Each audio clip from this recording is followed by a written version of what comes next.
Welcome back to our June episode of Conversation with the Cooks. And we're both streaming from different locations. First of all, the video was such a big hit, we're doing Zoom again. Second of all, you're still in the mountains. We don't know if you're ever going to come back to Nebraska. You might as well just retire. We may know more tomorrow. So really? There's a big vote tomorrow with the NCAA that hopefully we're going to have more information. So that's what I've been waiting for. They keep postponing it each week. So tomorrow is the next round. So we'll see what happens. I want to hear more about that in a second, but everyone wants a mountain update. They want to know how the building process is going. And then they want to know if you have any other tools that you can show us and talk about. Well, I have tools I can go get in the garage. Yes. Husker Nation wants a tool tutorial. Okay, well, we have to put this on pause so I can go get it. But you told me to have Caden ready, Taylor ready, and Wendy ready. But Wendy's off looking at glass or something for showers, so she's not here. And then she's getting her hair done, so she's out for the day. Oh, nice. Yeah. She has a fun little day planned. Yeah, and Taylor's in the other room working, and Caden's sleepy. He's helping me, but he's sacked out because we're gonna do a puppy show and tell, and then I wanted to do a family show and tell, and then but we really wanted Husker Nation was requesting a tool show and tell as well. So we might have to put this on pause later so you can go grab your tools, or maybe you can have Taylor go grab them and give us talk us through all the different tools that you've been using. Okay. Well, right now on the house update, I'm kind of shut down right now because the drywall guys are doing their stuff. So they make a mess. They take over everything. There's really not much that can be done while they're working. So they're getting close to getting finished. So I'm hoping maybe later this week I can be back up there doing something. But the exciting news is that I ordered a Cowboy cauldron, and people can look at that, but that's a outdoor cowboy big thing that you build fires in to make s'mores, or you can grill stuff or just have a fire. So it looks like a witch's pot. Yeah. You know when you picture a witch like stirring her stew when you're a little kid? That's what it looks like. Yeah. Well, it's called the Cowboy cauldron.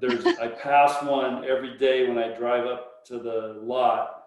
There's this place that is a little guest ranch right on the river. It's like a little funky little guest place that people can stay, and they've got one sitting out there right on the river. So anyway, Orvis had it on sale, so I ordered it for Father's Day. It just got in, so I'm going to set that up this weekend. How much do one of those cost? Well, it depends how big a one you get, but this one was like about $1,500, I think. Oh my God. Lauren, this thing is ridiculous. And what's the purpose of it? Just to roast marshmallows? You can build fires in it. So it's like having an outdoor fireplace, but you don't have to build an outdoor fireplace. So set it on the deck, you can set it anywhere, and you can grill steaks on it. It has a grill. You can do s'mores, or you can just build a fire and sit outside. So well, I'm glad you're stimulating the economy. Yeah. So anyway, these things are awesome. So when you finally are able to go back and do some work on the house, do you know what you're going to be doing specifically? Yeah, I'll be working around the outside, I think, on siding and finishing that up. So it's partly done. We started it. I stained a lot of the siding, and now we got to finish it, but we can't till the drywall guys are out. And then there's some roof stuff going on too that we have to wait on. So everything's kind of on hold for the labor guys like me. Okay. All right. Well, that's a pretty good mountain update. So now let's move to just really quick, kind of a COVID and a season update. I know you guys had to cancel all your camps this summer, which those are usually, they sell out in January. So I know those were canceled. Can you talk about that? And then can you talk about any updates with what they're doing with the season? You said they're waiting for a big announcement tomorrow. And then just what the girls are doing, what you're doing, kind of where everything's at right now. Okay, well that's a some big questions there. So in regards to camps, everything was canceled. We can't do camps on campus, which I understand, and we were kind of expecting that. The problem is we do sell out in January, so now we're in the process of refunding everybody. We're giving complete full refunds because we feel bad about it, and you know, we have a lot of volleyballs that came in, so we got to figure out where to store those. I heard like 20,000. No, it's about $25,000 worth of volleyballs. We got to okay. store somewhere. And then we were actually, Lindsay was actually putting together a list because the NCAA said we can't do camps with any kids over ninth grade through 12th grade. We're not allowed to. So we were getting ready to do some junior high camps. We had over 500 people on the waiting list, but we had to cancel that. So again, we're shut down in regards to doing any of that. In regards to the season. Well, really quick, hold on. Does that hurt your recruiting at all? Because I know, no. Okay, you sometimes have that dream team camp. Yeah, so actually June 15th started recruiting, and we were able to make calls. And so we had a list of about 10 2022s, which are going to be juniors in high school, that we made calls to, Zoom calls with, and anyway, people can follow recruiting. I can't really talk about it, but so it really hasn't impacted recruiting. We're waiting on what the NCAA is going to say about recruiting this fall and if they can make official visits. So that's the next big thing there. Otherwise, we're just Zooming and getting, building relationships. And there are tournaments being played though, from what I've heard. Yes, I know one of our recruits is playing in Elkhorn this Sunday. So but you're not allowed to be at those tournaments? We cannot go. So is there any type of video that maybe Huddle or some other company provides that you're able to watch any of those tournaments? Great question. I don't know about the tournaments, but in regards to the what clubs are doing, because clubs are training and clubs are practicing, they're streaming their practices. So, but it's really hard. I don't get anything out of it, but it's just really, it's hard to watch it. It's not great angles. It's not that good, but that's what they're doing. I don't know if they're going to stream these tournaments or not. They're more like get together and play. So I don't know. That's a good question. We'll probably find out more this weekend, but they're cranking up. But we're waiting on the NCAA to decide that, and then also the NCAA has been postponing, but they have another big meeting tomorrow, which is they're going to decide on our season and when we can start. There's several options out there.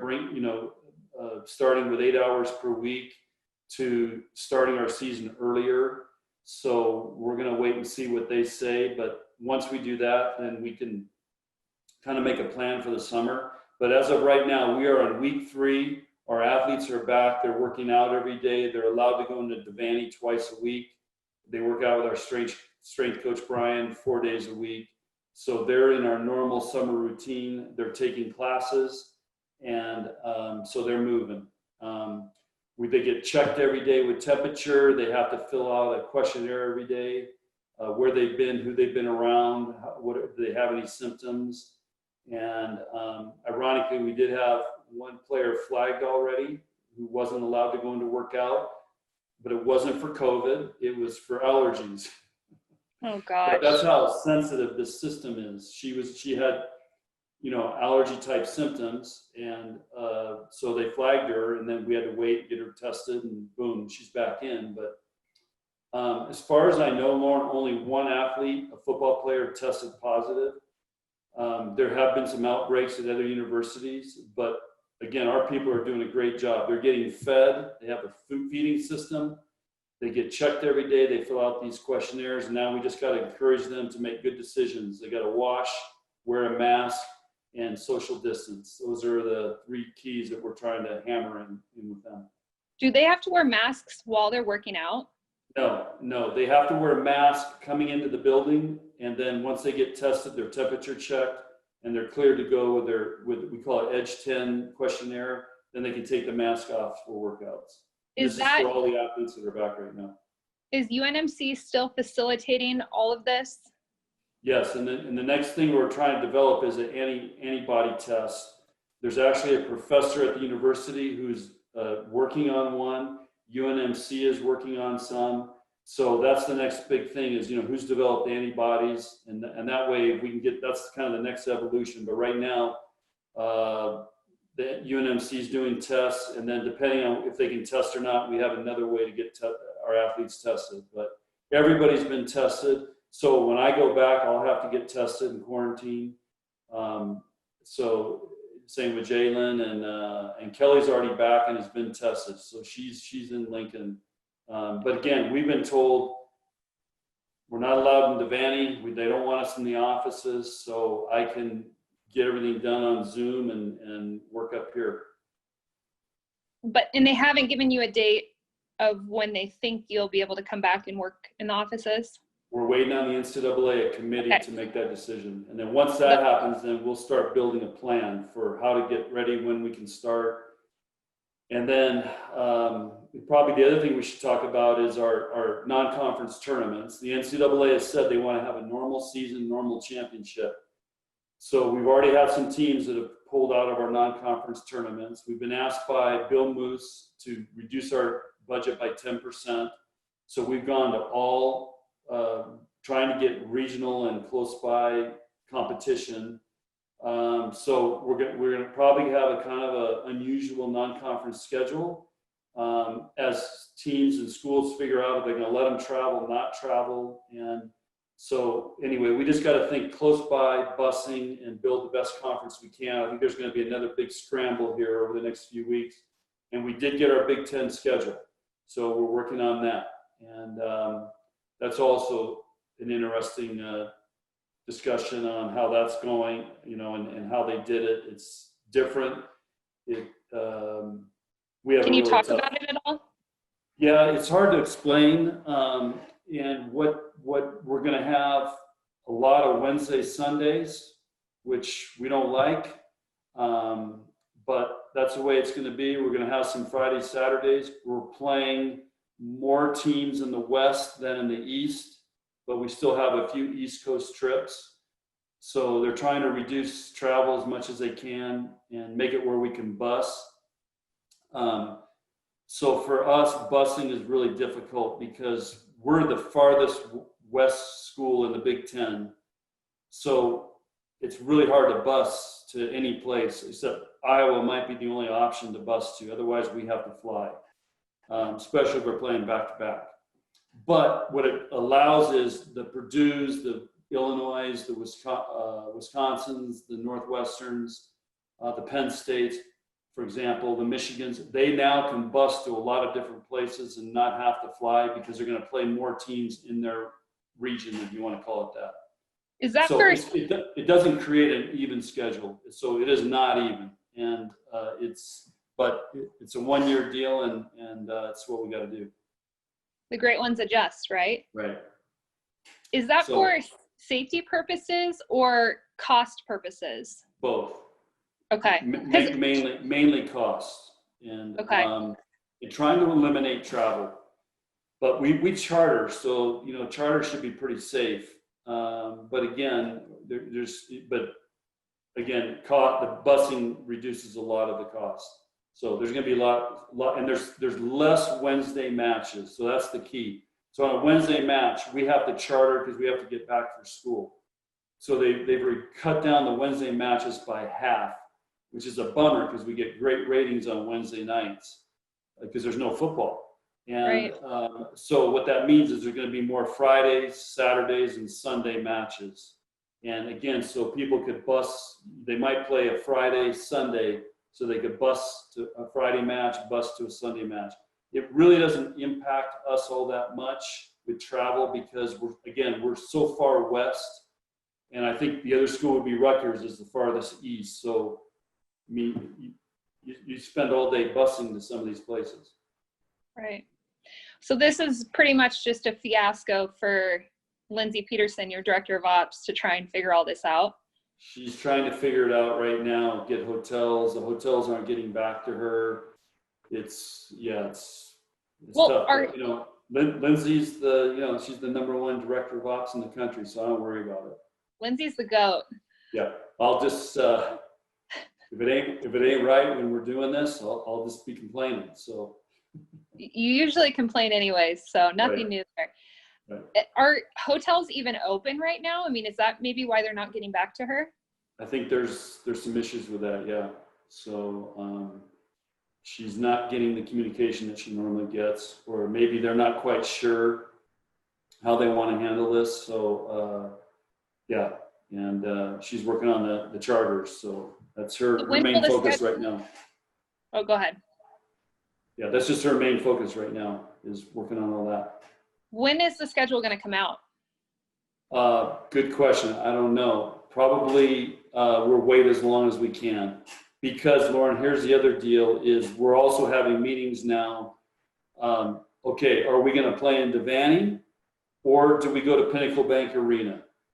And our ticket people are trying to figure out, if we play in Devaney, which we will, how do we seat people to make it safe? So we figure we can get about 2,500 in Devaney safely right now.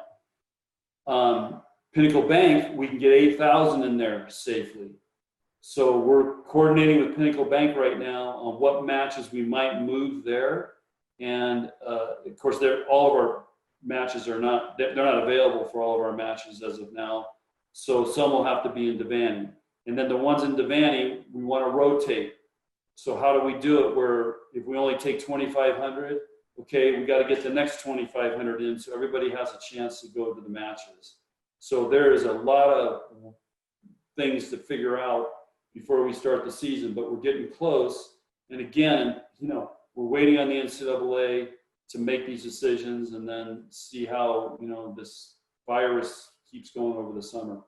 That's new and kind of breaking news that you guys are going to be playing in Pinnacle Bank Arena. That's the first I've heard of that.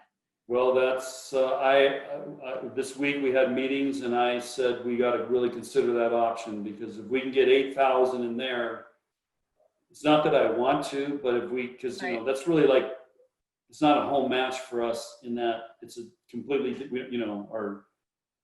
it's like traveling to go play, even though we're just going a mile away or whatever. But we got to do everything we can to try to keep our fans happy and get as many people playing. I mean, playing Pinnacle Bank with 8,000 is a really good option compared to playing Devaney with 2,500. Even though both would be great, and we want to have fans, but the key is how do we keep it safe? And if we can do that and put more butts in the seats, then we got to look at it. So I agreed to it, begrudgingly, but I agree. I'm surprised you did, but fans. Lauren, I look at it this way: if Pearl Jam and Red Hot Chili Peppers can play in Pinnacle Bank, we can. Well, and fans beg all the time for you guys to play in there because you're going to get more butts in the seats, and for all the fans who aren't able to get season tickets or who aren't able to get standing room only in Devaney, it gives them an opportunity to go to a match if you play in a bigger arena. But I like that because I don't see how it's fair to have 2,000 fans in Devaney. Maybe you're playing Penn State, the next night you're playing Rutgers.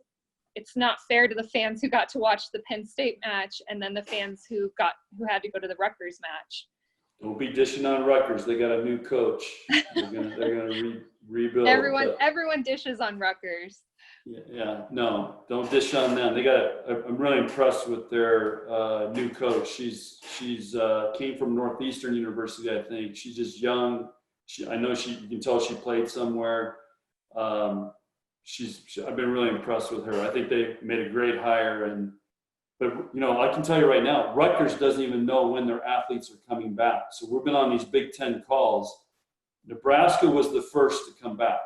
So we're really proud about that. And again, our people have done an amazing job of coordinating all this for the athletes. We should feel so lucky. Rutgers doesn't even know when they're coming back yet. And several other schools are just starting to come back. I talked to Coach Rose yesterday. The Penn State players aren't back yet.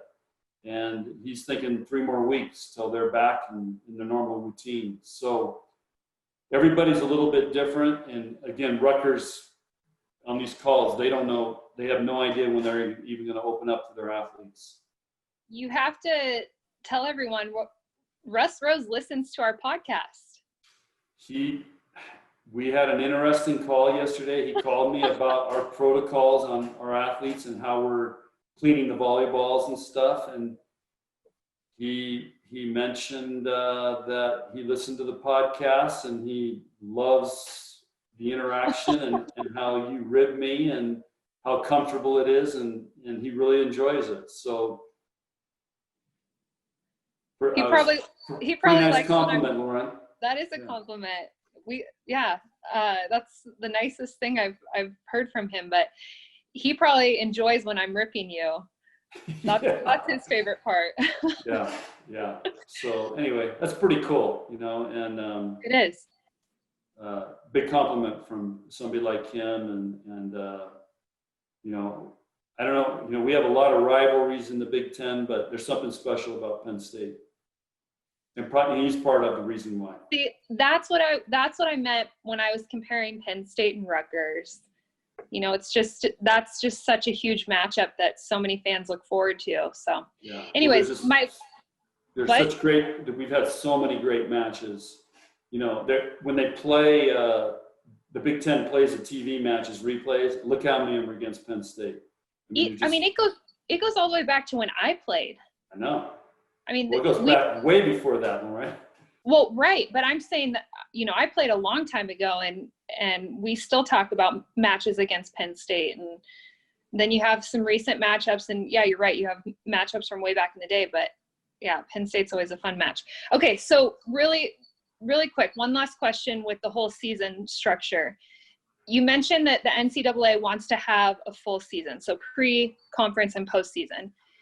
How are you going to do postseason, though, if you're trying to cut down travel costs, if you're trying to be, safe and sanitary and not have all this cross-contamination of teams from different states coming into play? Will it still be held in Omaha? Do you have any idea what that's going to look like? Or, again, are we still waiting to hear from the NCAA tomorrow? So, actually, I don't know if that'll be decided tomorrow, but on our calls, what the NCAA is looking at is having instead of having 16 hosts where 3 schools come to that school. So if Nebraska's hosting, 3 schools come in and we play, and 1 team advances. So what they're looking at is going down to 8 host schools. They would bring in 7 teams. So potentially, our goal will be to host, but they're going to predetermine all this before the season gets going, I think. So we're going to bid to host, which means if we can make the tournament, we'd have 7 teams coming in here. So it'd be a predetermined sites in the first and second round. Would it be teams that are close to you, like, say that's Creighton? What they'll do. Okay. Save money and travel. So whatever teams are closest to Nebraska, they're probably going to do it, where let's say Nebraska hosts. So the schools within a 500-mile radius are going to bus in that make the tournament. So they'll probably have key spots throughout the U.S. where they can get as many teams busing to a site as possible. So that's what they're looking at. Interesting. So again, we got to be prepared for unusual non-conference. Maybe we play Creighton 5 times in non-conference. It might come down to that, in Nebraska, Omaha, just because eliminates travel, and we want to get matches depending on how many of these other teams can travel. But that's another thing they're looking at. So it's going to be a great adventure. We're open to anything because we just want to be able to play. And, right. And that's the key, is we got to do whatever we can to have a season. How are your girls doing with all of this? It's a really good question. I'm hearing, again, I'm not there and I'm not allowed to be there, but I think the enthusiasm is great. They're excited to be together. I think that's the biggest thing. They miss being apart. They're really excited to be together. I know they're really sore. And, they all said they worked out, but they didn't really work out. again, it's not their fault. It's just they can't work out at the level that Brian and what we can do in our strength complex, what Brian can do with them. So I know they were all saying they were super sore, and Brian actually had to cut some days down because they were so sore from their workouts. But I think they're starting to hit their stride. They're happy to be back, and again, we're so fortunate at Nebraska because they get to take summer school, which is paid for. Many Big Ten schools, for example, aren't paying for summer school.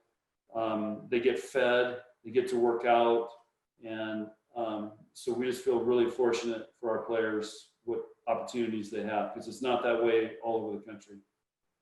I didn't tell you this, but I talked with one of your new freshmen, and she said the upperclassmen have been just incredible and super welcoming, and they just, they love working out together and getting that, any time together, considering the circumstances.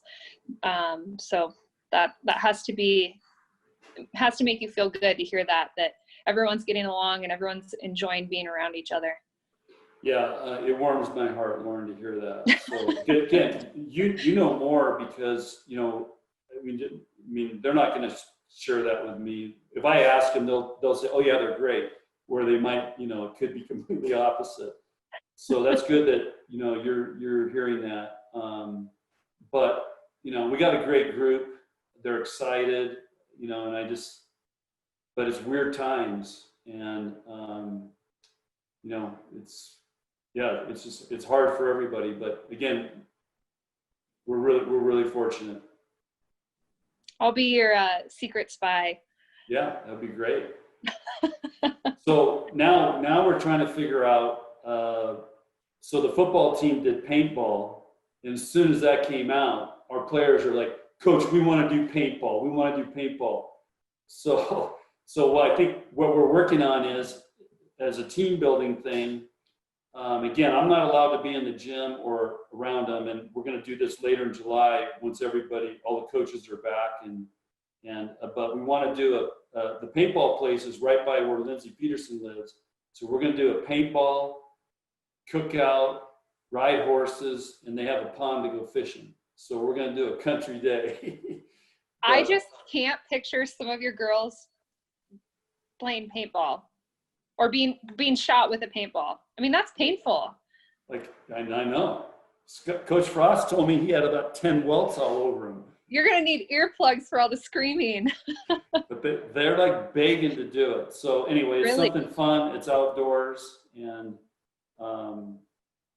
that's we want to try to do something like that, sometime later in July.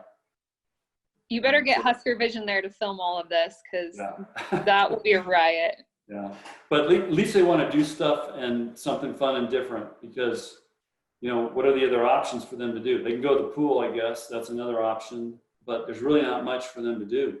So this is a good thing.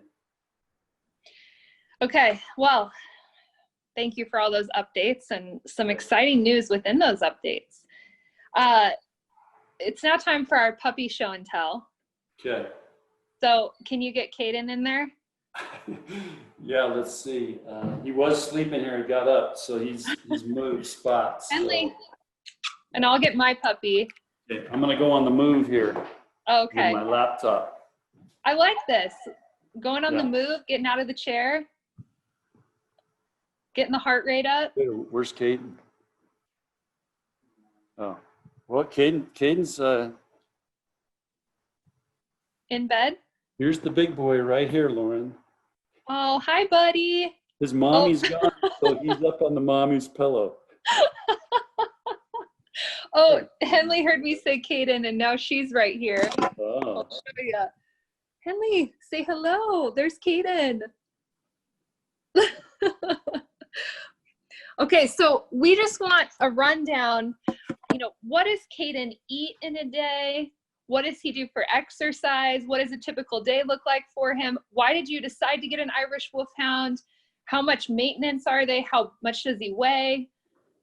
Give us your Irish Wolfie spiel. Okay. So I just visited your grandmother this weekend up in Idaho, Which, and by the way, everyone loved hearing about Grandma Cook. I mean, okay. she's a rock star. She's a celebrity. Yeah. We need to have her on the podcast. Okay, she would love it. Okay. She listens to all these. So I know she does. yeah, and she has 5 border collies. Yep. So we talked about. Yeah, 18 sheep or something. So anyway, Caden was a little out of his comfort zone being around all the border collies because they're hyper dogs, but they're great dogs.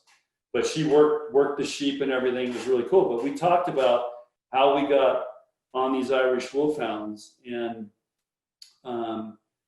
apparently it was I, for some reason in high school, wanted an Irish wolfhound. I don't remember why, and we got our first Irish wolfhound. She was great, but she and Grandma Cook was telling me how she would ride her horses, and Tara was her name.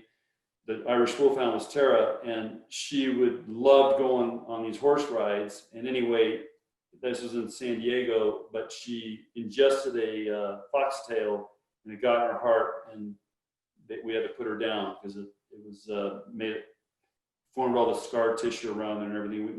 The vets didn't know what was going on, and later they opened her up and found this foxtail, which they're nasty. So anyway, after that, Grandma Cook got 2 more wolfhounds. And of course, I went off to college, but anyway, that's where it all started. And she was taking in rescue dogs and horses and things, so it was always around. But what I like about the Irish wolfhounds they're the king of kings, and they're very loyal. They have great personalities. They all want to be with us all the time. But in his history-wise, they were bred in Ireland to eradicate the wolves out of Ireland, which they did. But before that, actually, the Roman soldiers used to use them in battle. And what I love about them is when if the Roman soldier was killed in battle, the wolfhounds would still stay there and protect them and watch them. So that's how loyal they are. You're getting old because you've told this story before. I know, but not on a podcast. I think so.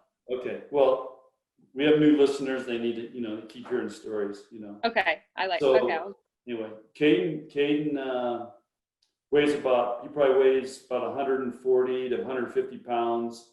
He can run like the wind. We were up hiking the other day up in Teton Canyon. All of a sudden, he took off through the forest, like jumping logs. It was, it was amazing. I don't know what he saw or what he went after, but he was just flying through the forest. They're just amazing athletes. Tell everyone what he does when we hike as a family. How he is always waiting for the last person, and you can elaborate on this more, but. Yeah, so if we're hiking up a trail, he always has everybody in his sights. So he runs up to the front if somebody's up there, but then he'll run back and make sure whoever's in the back is still there. So he's constantly protecting his pack. It's incredible. And if someone stops, maybe to have a snack or something, he will wait with them. Yeah. And won't go until everyone's gone. Yeah. So they're very loyal. They're very family oriented, and anyway, they're the gentle giants, and I call them the king of kings. Are you just feeding him T-bone steaks every night?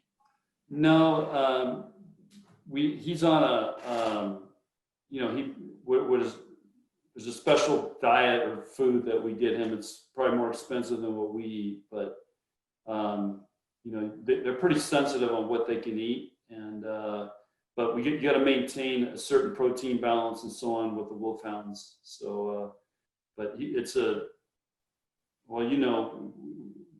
mixture of kibble and the Honest Kitchen, which is kind of dehydrated food. So, but he eats vegetables and all those things that are put in there. I mean, it's a pretty balanced diet. Is he good with commands like sit, stay, lay down? Are wolfhounds easy to train? Well, the thing about wolfhounds is what you always have to remember is they're sight hounds. So they're great around everything, but if they see something, they're gone.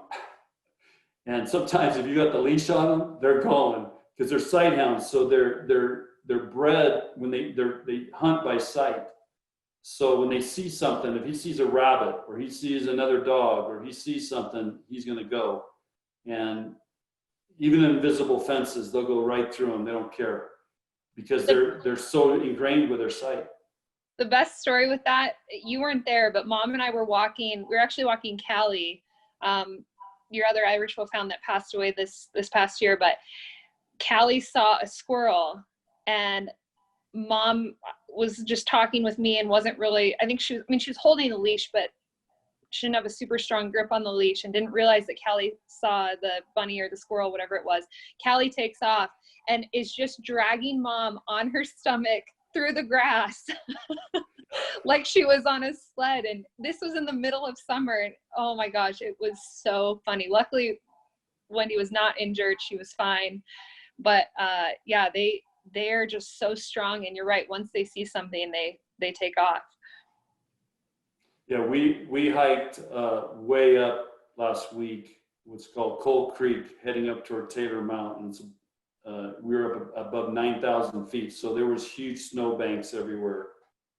And he was like acting like he's tired. As soon as we get to these snowbanks, he's like running all around these snowbanks, like making these noises, like just having a blast.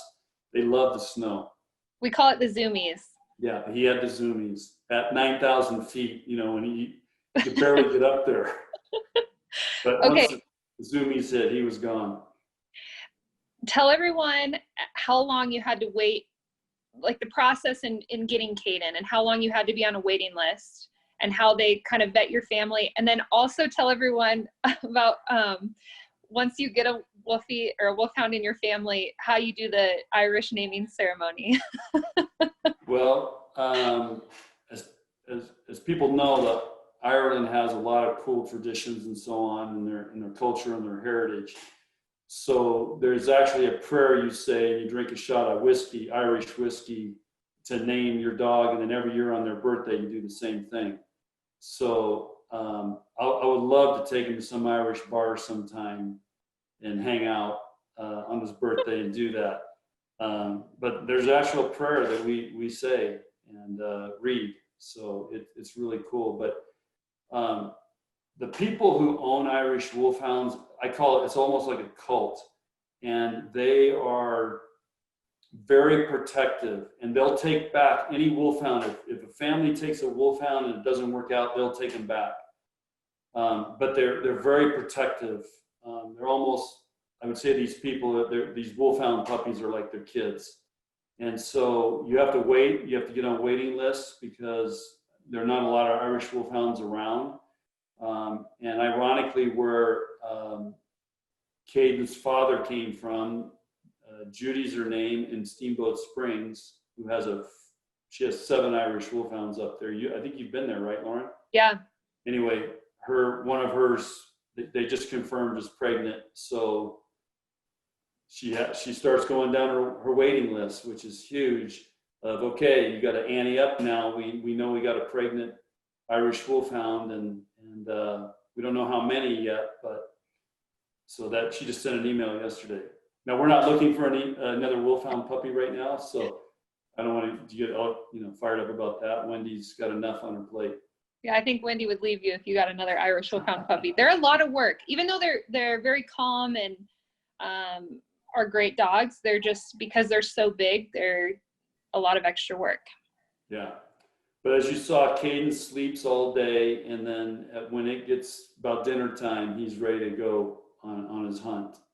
And or like yesterday, we went early in the morning when it was cooler out, and he loves it. But during the middle of the day, and it's summer, it's warm out, so they like sleeping all day. They're pretty mellow.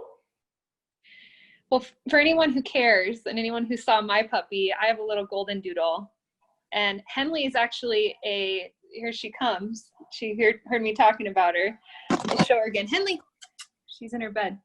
Henley's actually a certified therapy dog. And so you've asked me a few times, especially during the postseason tournament, at some Final Fours. She travels with us because I can't leave her. She's my baby, and you've actually used her with your team. Just when you guys have had hard times, I've brought her into the office for those Final Fours when the girls are stressed and maybe a little nervous. She'll come into a team meeting or a team video session, and I think most of the girls really enjoy that. And even sometimes she'll come to practice, or you'll have Wendy bring a wolfhound to practice, and I think your team really enjoys just being around dogs, and it's amazing the effect that dogs have on people. You're absolutely right. I think Henley helped us win the national championship in Kansas City in 2017. And she was just a pup. She was like 2 months old. But I remember, that hotel was a great setup to have her hanging out with our team, because we had this big room area. We just spread all of our stuff out. Everybody just spread out, and Henley was able to kind of roam around in there and hang out. She was there a lot. Yeah. So they love it, and they love dogs, and there's something to that therapy dog stuff, but it is relaxing, and you take Henley to Madonna. Yep. And you see the reaction from the patients there and the people. There's something magical about it. It honestly, I'm in tears every time I walk out of there, because it's just so cool to see how much joy she brings them. But we're bummed because there's another example of how life has been affected with COVID is we haven't been able to go and volunteer at Madonna. It's called an angel dog program, and therapy dogs go in and visit the patients there and help some with rehab. We haven't been able to go since probably February. They shut that down immediately, and I don't know if we'll ever be able to go back depending on how things progress, but as of now, that's at a standstill. So maybe you can use us a little more this fall, since we won't be able to go to Madonna. That'd be great. Okay, another thing I want to talk about is, just since this is summertime, you get a little bit of downtime in the summer, and we've always taken family vacations. So just kind of tell everyone what that time means to you, what we've done in the past for family vacations, and kind of when you get that time, that downtime or that off time. Well, I've always, probably ever since you were born, have tried to always take a break right before the season starts. So typically we've gone to the mountains, or I think we used to go to San Diego maybe, to visit everybody, but always try to take a break before the season starts. And so you get the batteries recharged, you're, rested.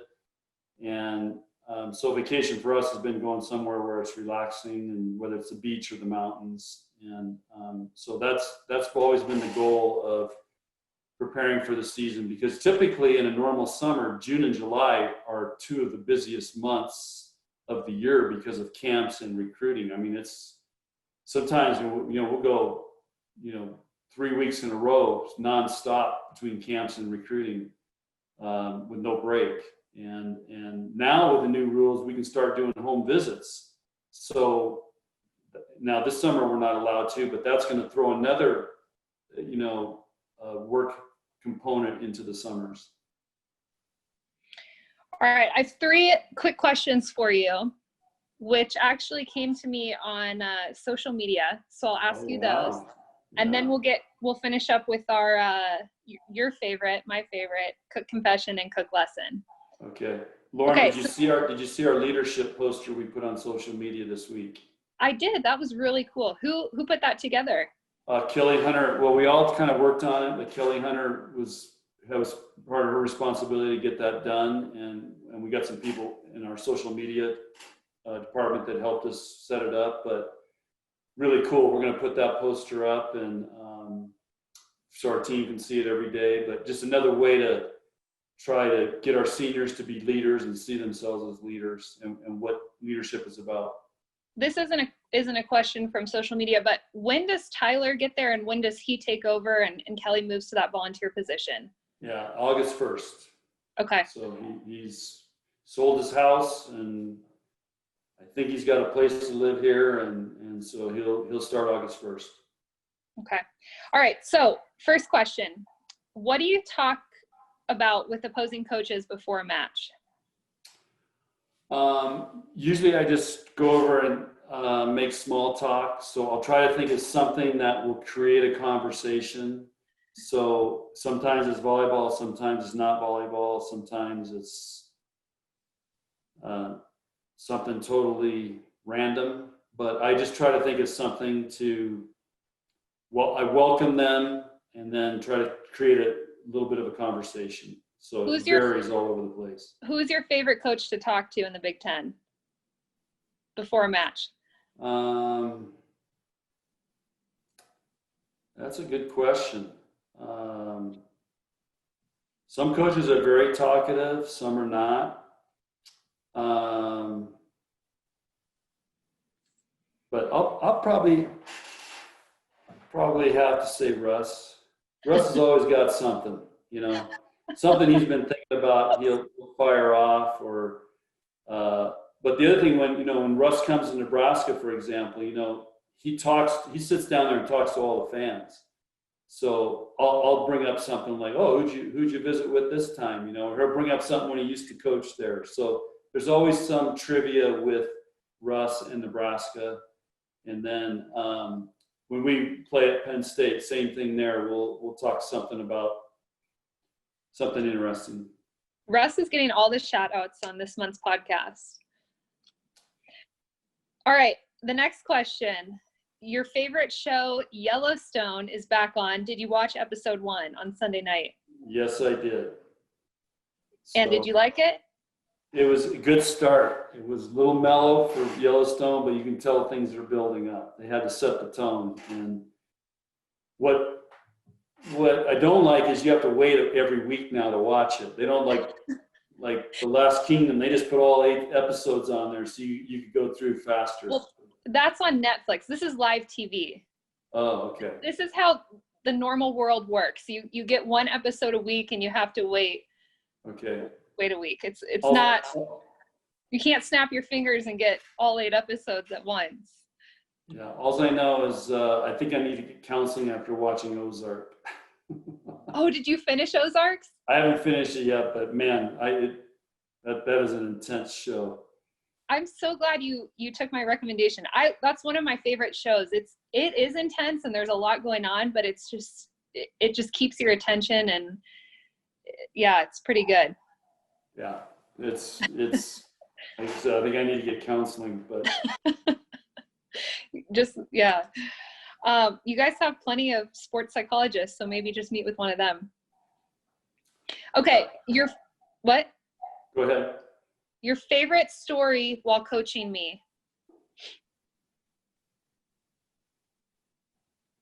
Favorite story? Or is there like a moment or event or something that happened while coaching me that just really stuck with you? Or was all of that a blur? No, I think that the thing that stuck with me the most, Lauren, is you thank the coaches every day after practice. And I talk to our players all the time about the attitude of gratitude. And I think that, and I remember when you transferred back, you talked to the team and just said, hey, he's my coach, and you call me coach. You didn't call me dad or John or you call me coach. So I still call you coach. Yeah, I know.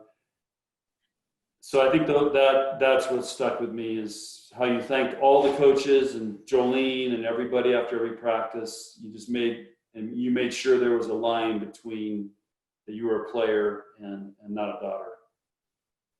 I like that. That's good. Well, thank you.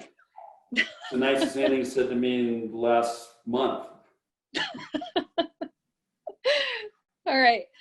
Time for confession and lesson. So I'll go first and give you some time to think. My confession is, and you obviously know this because you were there, but I'm going to let Husker Nation hear about this. So my 2-year wedding anniversary was 2 days ago on the 22nd.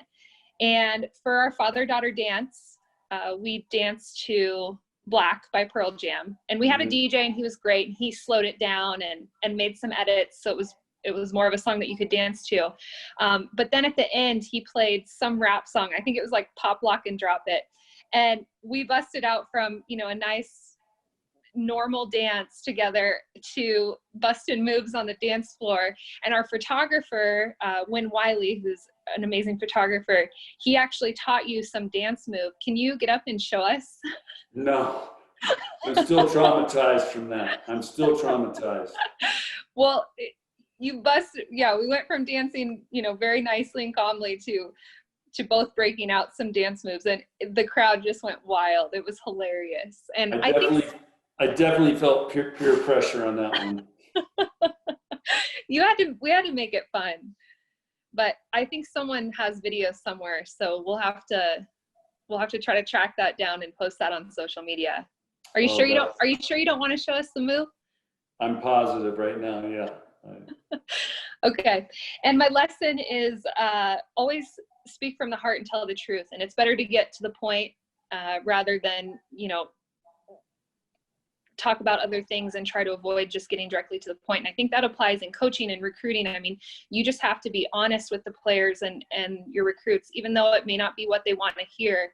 You know, this is what's best for them and it's the truth. And at the end of the day, that's most important. Okay.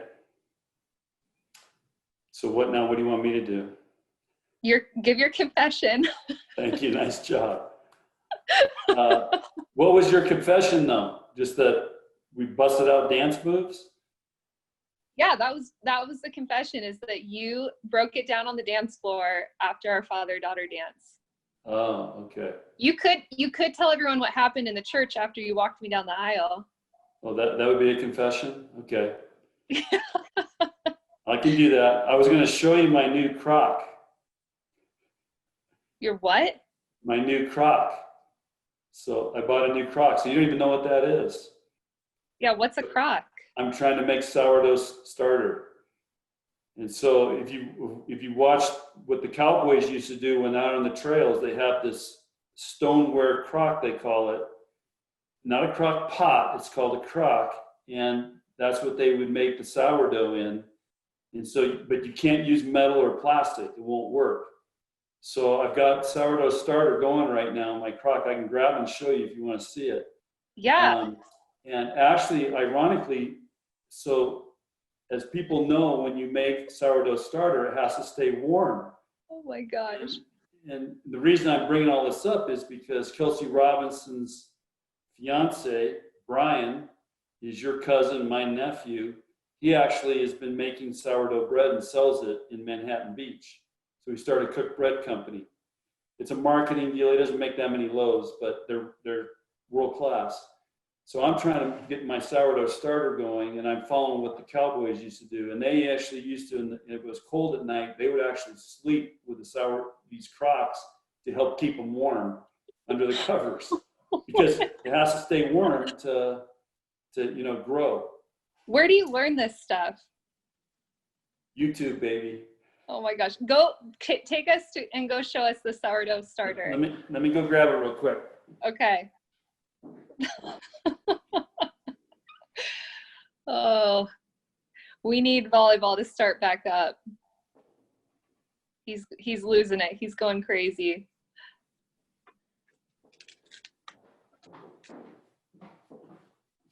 Now, you know, Lauren, sourdough is one of the healthiest breads you can eat. It doesn't have as much gluten in it. But this is the brag you cover it with, and that's my... See, the older generation will know about this. So this is the crock? This is the crock. It's a 1.5 gallon crock, and right now it's bubbling in here right now, growing in the sourdough starter. Can you show us the inside? Well, it'll spill, but... Okay. There, oh, yes. Yeah. So it's liquidy. Is that a special towel? No, it's just a dish rag. Is it cleaned? You cover it and let it do its thing. So it's about ready for me to try something. So I'm thinking about making sourdough rolls today. Is it a clean rag? Yeah. Okay. You didn't just use a dirty rag? No. No. All right. Well, post some pictures on Twitter or Instagram once you take your rolls out of the oven. If they come out well, I will. But, this is what the Cowboys, and the thing that's great about sourdough starter is you don't you can be out on the trail and you just mix the flour in, get the sour. You don't have to knead it or anything. You just put it together and bake it. It does its own thing. Do you wear So, cowboy boots while you're making this sourdough bread? I'm thinking about it, yeah. And are you going to bake it over your cowboy cauldron? I could do that. I have to look into how they do. They actually cook them in cast iron pots that they would put on that. So I'll have to look into that. It's a good question. This is hilarious. That was a great confession. Okay, that's my new thing. Lauren, I had to order this from Ohio. They are hard to find. It took about 3 weeks to get here. What did this cost you? Oh, it wasn't very much. It's just they're hard to find because nobody makes them anymore. They're actually made out of ceramics, so there's only a couple places in the United States that even make them. I don't think China's making these. USA made. Oh my. I said volleyball needs to get going because you're losing it. You've reached a whole new level. Yeah, just trying to stay Learn engaged. something new. Yeah, learn something new every day. Yeah. Okay, give me a lesson, and then you're free to go. One thing well, I have. You want a mountain lesson or a volleyball lesson? Give us a mountain lesson. So your mom and I were hiking the other day, and she goes, I want to see a bear, and I want to see a moose. So now we've had 2 encounters, one with a bear and one with a moose. And ironically, Taylor just told me today, Lauren, that the Yellow Rose area, which is right next to where we're building a house, had a grizzly bear yesterday. This is like coming down in the neighborhood. So anyway, the lessons are you respect nature, because both times the bear was a cub and we didn't know where the mother was. So we got the heck out of there as fast as we could. We had our bear spray out, but it was very nerve-wracking. But you really respect nature. And then same, we were coming down and ran into a moose, and we had to make a decision. Do we keep going? Because we didn't know if this is a mama moose. We didn't know if the baby was around. And you get between a mama and a baby, all bets are off. So I think the lesson is just respecting nature and appreciating we get to see those animals, but also being very careful because they've got their instincts, and you don't mess with instincts. I think this may be our best episode yet. We've gone from dogs to sourdough bread to cowboy cauldrons to grizzly bears, moose, nature. We've been all over the place. Russ Rose, throw him in there. So yeah. Good work. It's a good thing. It's a good thing people have a lot of time to listen to this right now with the COVID going on. So. All right. Well, thank you all so much for listening and watching, because we've officially moved to every episode we'll have a video with it, since it was such a huge hit. So you're going to be on camera every time. I actually shaved this morning, Lauren, so still need a haircut, but shaved. Did you have a beard? Well, you just, you don't have to do anything, be in front of people. You just kind of let it go. But I didn't get a beard, but just shaved, cleaned up. My favorite is when we're on vacation and you just let it go a few days and you start getting a little bit of beard hair. I feel like that's when you're like cool dad and you're relaxed and laid back dad. So I love that. That's my favorite. You should show up to practice one day without shaving and just see what everyone says. I thought about that, but Coach Osborne was always clean shaven. So just, I think you gotta play that part. You gotta be like Coach O. Yeah. All right. Well, thank you all for tuning in, and we'll catch you next month. Go Big Red. Yeah. Thanks, Lauren.